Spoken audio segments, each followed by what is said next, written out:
is the feminine energy or yin?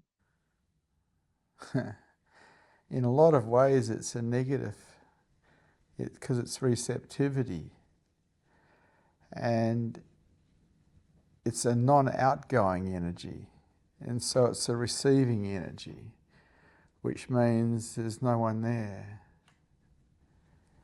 It's the most beautiful energy of all, the yin energy. But unfortunately, very few people actually experience it because both males and females on this planet operate from yang energy,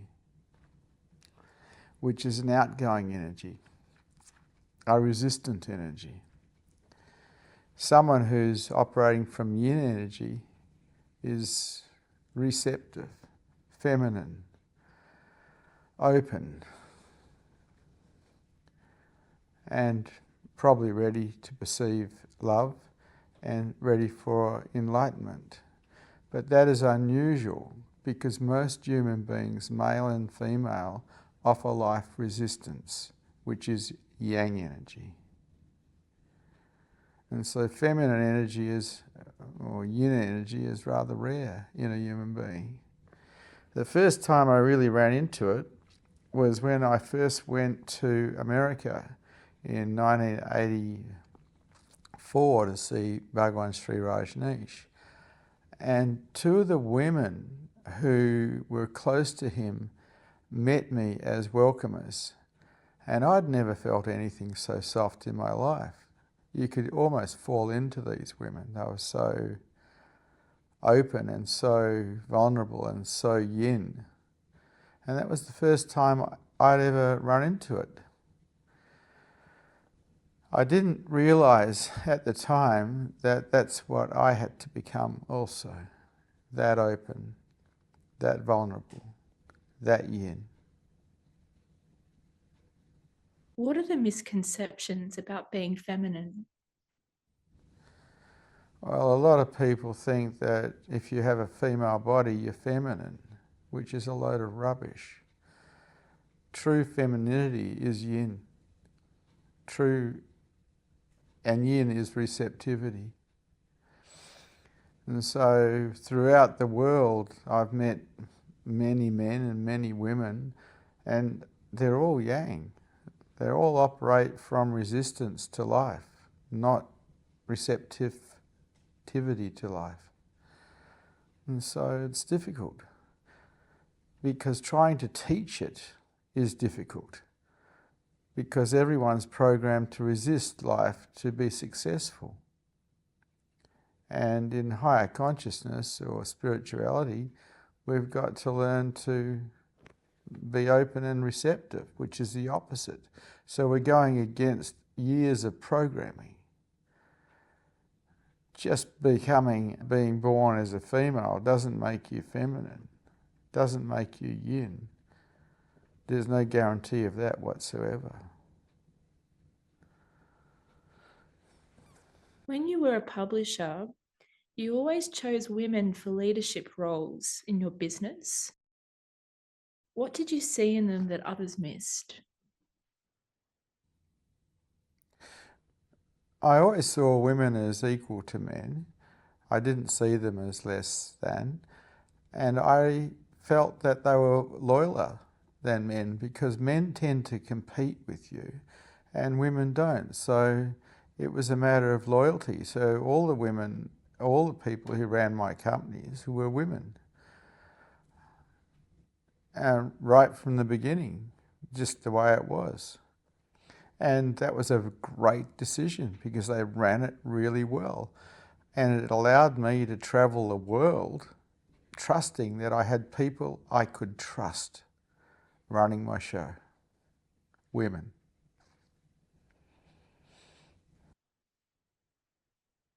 What kind of power does the feminine bring that the masculine cannot?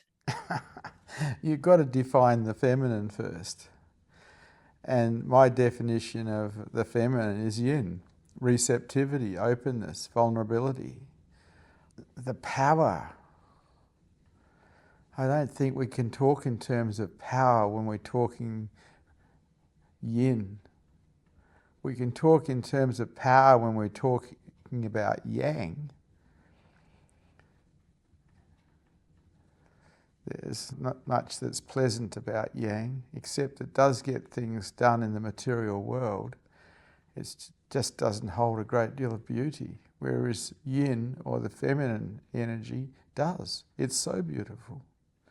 It's so lovely to actually be with people who are yin, who are open, who are vulnerable, who are receptive.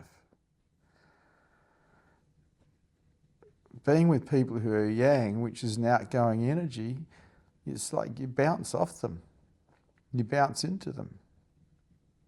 Whereas if you're with someone who's yin, you fall into them. It's very beautiful. It's the basis of Tantra, to become so open with another, so vulnerable with another, that there is no two, there is only one. And this is very beautiful.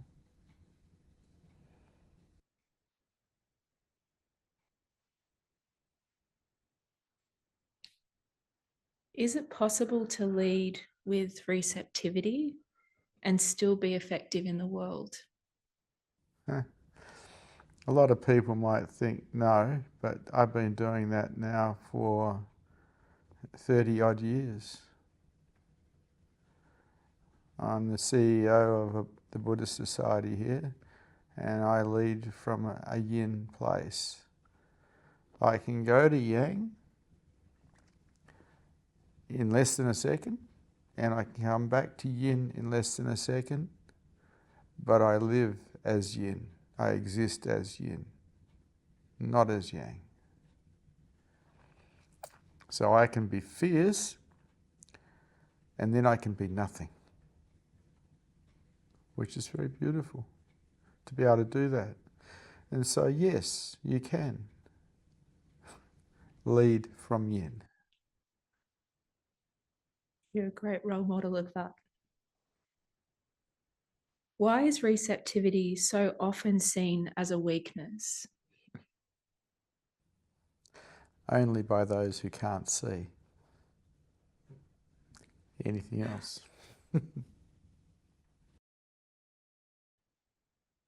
What does it take for men and women to get in touch with the feminine or yin aspect? Okay. We get in touch with the feminine when we become vulnerable. And we become vulnerable through the practice of acceptance and let go. And there is no other way. If we're willing to practice acceptance and let go, eventually it takes us to yin.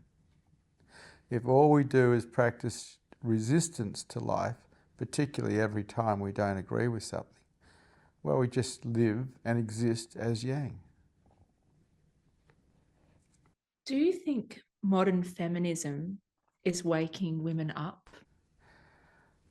When I was 15, my mother gave me a book called The Female Eunuch by Germaine Greer, and I've been a feminist ever since.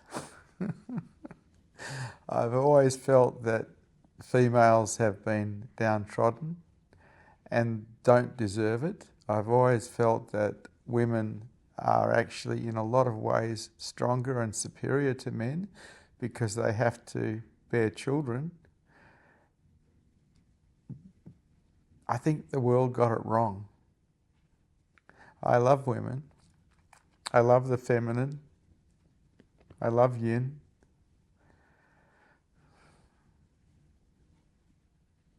That's just the way it is for me.